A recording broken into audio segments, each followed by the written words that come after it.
하나님께서 우리에게 주실 말씀은 민수기 5장 14절에서 15절 말씀입니다.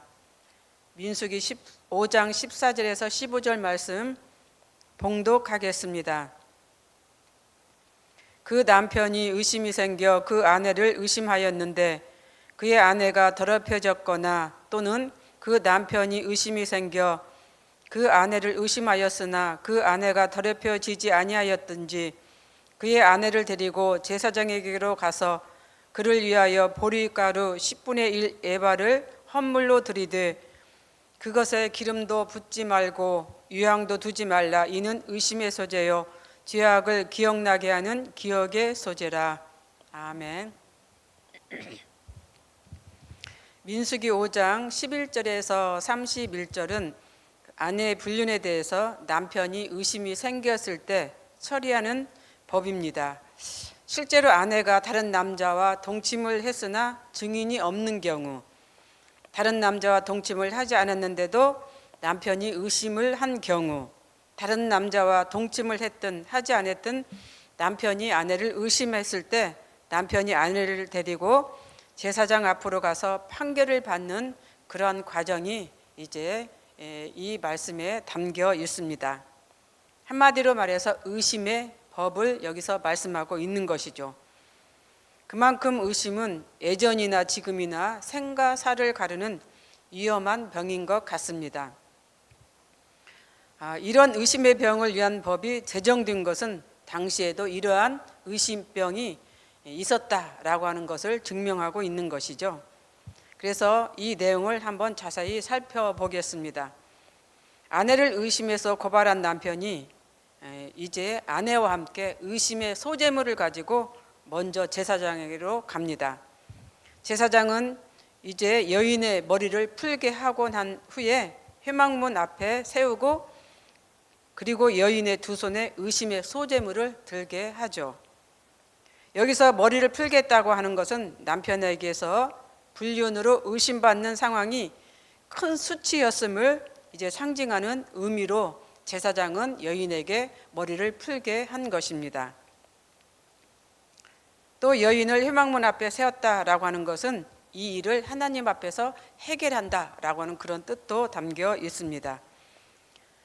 그런 이후에 이제 제사장은 하나님 앞에서 기억나게 하는 소재물, 곧 의심의 소재물을 여인의 두 손에 두고 저주가 되게 할 쓴 물을 이제 제사장 자기 손에 두게 됩니다. 제사장은 의심을 밝히는 최종적인 절차에 들어가기 전에 여인에게 죄가 있다라고 하면은 솔직히 고백하라고 이렇게 말씀을 합니다. 강력하게 그 말씀을 권고하고 있는 것이죠. 이때 여인이 자신의 죄를 고백하면 처벌은 면제가 됩니다. 그러나 남편에게서는 아무런 보상도 받지 못하고 쫓겨나게 된다라고 합니다. 그러나 제사장의 권고에도 끝까지 여인이 자신의 무지를 주장하면 제사장은 여인에게 저주의 맹세를 하게 하고 회중 앞에서 공식적으로 선포를 하죠. 이때 여인은 아멘 아멘 이제 두 번으로 화답을 하게 됩니다. 저주의 맹세가 끝나면 제사장은 그 글귀, 이제 글이 쓰여 있는 기록된 두루마리를 자신이 들고 있던 그 토기 그릇에 이제 그 물에 빨게 되죠. 그리고 나서 제사장은 여인의 손에서 의심의 소재물을 취하여 요제로 드립니다. 그중 그 요제 중에서 한 움큼을 취하여 기념물로 단위에 불사르는 의식을 치르게 되는데 이 소재물 의식을 치른 후에 제사장은 마지막으로 여인으로 하여금 그 두루마리를 빤 그 토기 그릇의 물을 여인에게 마시게 하는 것이죠. 이로써 재판의 절차는 모두 마치게 됩니다. 근데 여러분들 한번 성경을 읽어보시면은 이 내용이 참으로 참혹한 그러한 내용인 것을 볼 수가 있습니다. 제가 여기서 기록은 하지 않았지만은 그 참혹한 벌이 우리가 상상할 수 없는 그런 벌을 하나님께서 내리신다라고 하는 것을 우리가 생각할 수 있는 것이죠. 그런 다음 재판의 결과는 유죄와 무죄로 나타납니다. 유죄일 경우 여인은 저주의 맹세대로 치명적인 해독을 입게 됩니다. 이제 배가 붓고 이제 이런 내용들이 나오는데 대개 생식기에 관한 그런 벌입니다. 그러나 무죄일 경우 여인에게는 아무런 해도 일어나지 않습니다. 그리고 조만간 잉태의 기쁨도 누린다라고 이렇게 성경은 기록하고 있습니다. 여기서 잉태의 기쁨을 누린다라고 하는 것은 다시 남편과 화해를 해서 결혼 생활을 유지한다라고 하는 그런 뜻을 담고 있습니다. 그래서 이제 잉태, 아기를 낳을 수 있다라고 하는 그런 것이죠. 그래서 여기서 우리가 생각해 봐야 할 것은 기억의 소재입니다. 우리 15절에 그렇게 나와 있죠. 한글 개역을 보니까 이 기억의 소재를 생각나게 하는 소재, 죄악을 생각하게 하는 소재물이다라고 이렇게 기록하고 있습니다. 그래서 이제 그 소재물을 드리는 이 방법을 보면은 15절에 나와 있는데 남편이 아내를 데리고 제사장에게 갈 때 보리가루 10분의 1 에바를 헌물로 가져가게 되는 것이죠. 그런데 그 헌물에는 유향과 기름을 넣지 않습니다. 이유는 기름과 유향은 기쁨을 상징하는 것인데 아내의 죄와 유무를 가리는 그 재판 과정이 그 두 분에게는, 그 두 사람에게는 결코 기쁜 일이 아니지 않습니까? 그래서 기쁜 일이 아니기 때문에 기름과 유향을 넣지 않는 것이죠. 그런데 이러한 또 죄를 제사하는 방법도 이러한 또 방법이 하나가 있는데 극빈자가 속죄제를 드릴 때도 유향과 기름을 넣지 않습니다. 너무나 찢어지게 가난해서 유향과 기름을 넣지 이제 않도록 그렇게 규정이 되어 있는 것이죠. 이게 의심의 법, 즉 의심을 해결하는 하나님 앞에 드리는 제사 방법입니다. 그런데 이 상황을 한번 상상해 보십시오. 얼마나 수치스럽고 치욕스러운 일인가. 물론 남편은 조금 덜할 수도 있겠지만 여인에게는 정말로 아주 수치스러운 그런 이제 재판 과정이고 행동입니다. 그런데 이 법이 남자보다는 여자에게 더 해당이 되는 것이죠. 우리가 생각할 때 불공평한 그런 처사의 재판 과정인 것을 알 수가 있는 것입니다. 그렇다면 왜 이렇게 남자에게는 적용을 하지 않고 여자에게 이렇게 적용을 할까? 죄를 지어도 남자가 더 많은 이러한 죄를 짓는데 왜 이런 죄를 여자에게만 해당을 할까? 디모데전서 2장 14절에 이런 말씀이 있습니다. 아담이 속은 것이 아니고 여자가 속아 죄에 빠졌음이라. 한마디로 아담이 속은 것이 아니고 여자가 속아서 죄에 빠졌다라고 하는 그런 뜻이죠. 이 뜻이 무엇을 말씀하고 있나요? 그만큼 여자가 더 연약해서 범죄할 가능성이 많다는 점을 얘기하고 있다라고 하는 그런 것입니다. 원죄를 우리가 생각해 보라라고 하는 그런 것이죠. 그래서 아마 이 법을 여자에게 더 적용을 두었던 것 같습니다. 그러면 이 법이 당시에 왜 제정이 되었을까?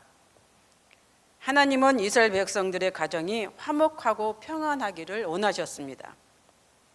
가정이 행복해야 하나님의 뜻을 이룰 수 있고 가정이 행복해야 가나안 땅도 정복할 수가 있는 것이죠. 만약 가정이 안정되지 않고 혼란스러우면 그것이 가정의 문제로만 끝나는 것이 아닙니다. 이 파장이 사회와 국가에까지 영향을 미치게 되는 것이죠. 특히 가나안 정복을 눈앞에 둔 상황에서 이스라엘 백성들에게 가정이 흔들리면 정복을 할 수도 없는 것입니다. 그래서 하나님은 가정이 화목하고 안정되기를 위해서 이 법을 제정했던 것입니다. 그런데 또 이 법을 만든 이유도 있습니다. 하나님께서 이 법을 만드신 이유는 만약 남편이 아내를 의심했을 때, 즉 불륜을 의심했을 때 그 여부를 가리기 위해서 이 법을 제정하신 것입니다. 물론 아내가 간음죄를 지었다면 당연히 처벌의 대상이 되죠. 그렇지만 그렇지 않는 경우도 있지 않습니까? 남편의 의심병으로 인해서 그 순결한 아내를 의심을 한다라고 하면은 어떻게 하겠습니까? 그래서 하나님께서는 순결한 그 정숙한 여인을 위해서도 이 법을 제정했던 것입니다. 그 다음에는 하나님께서는 이 법을 제정하신 이유는 부정을 저지른 아내에 대한 심판보다는 부부간의 의심의 해결에 더 큰 목적을 두고 이 법을 제정했던 것입니다. 의심은 가만히 놔둔다고 해서 해결이 되지 않습니다. 오히려 시간이 지날수록 의심의 병은 더 커지게 되는 것이죠. 그래서 의심이 생기면 이 의심을 해결하기 위해서 하나님께서는 이 법을 제정하신 것입니다. 그 다음에는 공동체 생활의 화목이죠. 당시 이스라엘 백성들에게는 시내산 기슭 광야에서 오밀조밀 옹기종기 아마 천막 생활을 하면서 모여 살았습니다. 그래서 아마 더 이러한 그 의심을 한 경우도 더 있지 않았을까 이런 생각을 해보게 되는 것이죠. 그래서 의심을 해소하기 위해서 하나님께서는 이 법을 제정을 했던 것입니다. 그런데 우리는 먼저 이러한 의심하기 전에 가정이나 이웃이나 사회에서 서로가 신뢰가 있어야 됩니다. 신뢰가 바탕이 되지 않는 상황에서는 당연히 의심할 수밖에 없는 그런 상황이 되었겠죠. 그래서 우리는 먼저 부부간의 가정에서 이웃 간에 이런 신뢰가 있어야 합니다. 하나님은 모세로 하여금 2년이 지난 후에 우리가 민수기를 보면은 이스라엘 인구를 계수하도록 하셨습니다. 그리고 싸움에 나갈 만한 용병도 계수하라고 하셨습니다. 특히 가장 중요한 성막 봉사를 위한 인구 조사도 시켰습니다. 그리고 난 다음 이제 5장에서는 이렇게 의심의 병, 기억의 소재, 이 법을 제정하도록 했던 것이죠.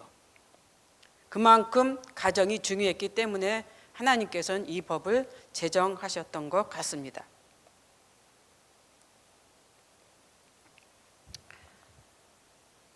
이 의심의 법은 당시에도 필요하지만은 이스라엘 백성들에게는 가나안 땅 이제 정복을 해서 영원히 살아갈 그 가나안 땅에서도 필요했기 때문에 하나님께서는 이 법을 제정하신 것입니다. 물론 그 기간이 가나안 땅에 가기까지는 40년이 걸렸지만은 그러나 그 40년 동안을 통해서 이스라엘 백성들은 이 법을 자연스럽게 받아들이게 되었고 이 법을 통해서 이스라엘 백성들은 화목과 화평함을 누리며 그렇게 살았을 것입니다. 우리의 천국 생활도 마찬가지입니다. 언제 우리가 영원한 하늘나라를 갈지 아무도 알 수 없습니다. 그때를 위해서 지금 우리가 이 땅에서 하나님의 법을 지키며 살아가고 있는 것이죠. 천국 시민답게 천국 시민의 법을 지키며 사는 것이 우리의 할 일입니다. 만약 우리가 어떤 유행을 바라고 신앙생활을 하신다면 우리가 천국을 갈 수 있겠습니까? 가고 싶어도 갈 수 없습니다. 이 땅에 사는 만큼 세상의 법도 중요하지만 하나님께서 우리에게 지키라 명하신 이제 천국의 법도 중요하다라고 하는 사실을 우리가 기억하셨으면 좋겠습니다. 그런 신앙생활을 할 수 있는 우리가 되어야 하겠지요.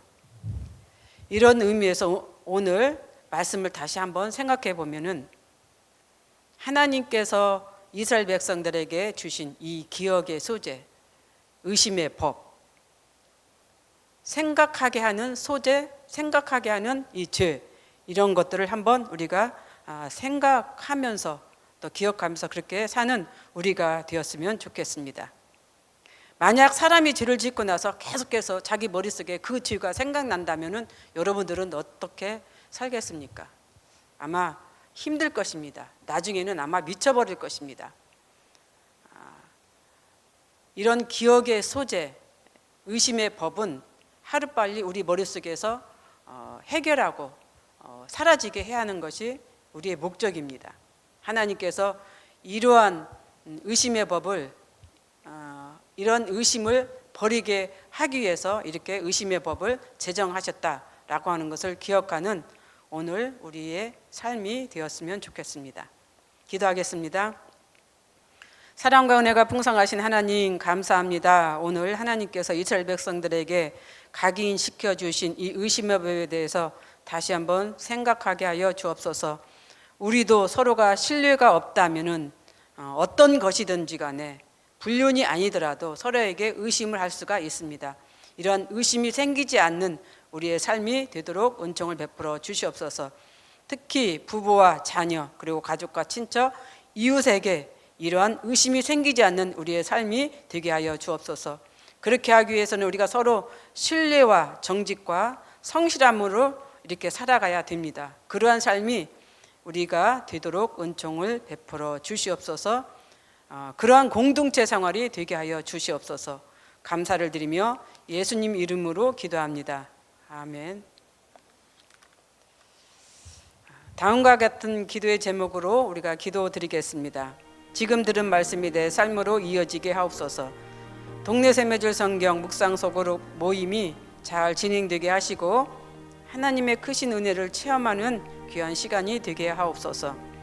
연말 행정사역 등을 잘 준비하게 하시고 가정, 직장, 사업이 평안하고 안정되며 화평함을 누리게 하소서. 가정, 병원, 요양원 등에서 힘겹게 병마와 싸우고 있는 성도들을 주님께서 찾아가셔서 치료해 주시고 안수하여 주옵소서. 우리나라의 정치, 경제, 사회가 안정되고 선한 영향력을 펼치는 대한민국이 되게 하옵소서. 세계에서 일어나고 있는 재앙과 재난이 더 이상 일어나지 않게 하시고 또 환경에서 오는 기후변화가 하나님의 선한 손으로 막아주시는 그러한 은혜가 되도록 위해서 우리가 이제 기도하겠습니다. 이 시간 공동 기도문과 개인의 기도 제목을 놓고 기도하신 후에 각자 삶의 자리로 나가도록 하겠습니다. 기도하겠습니다.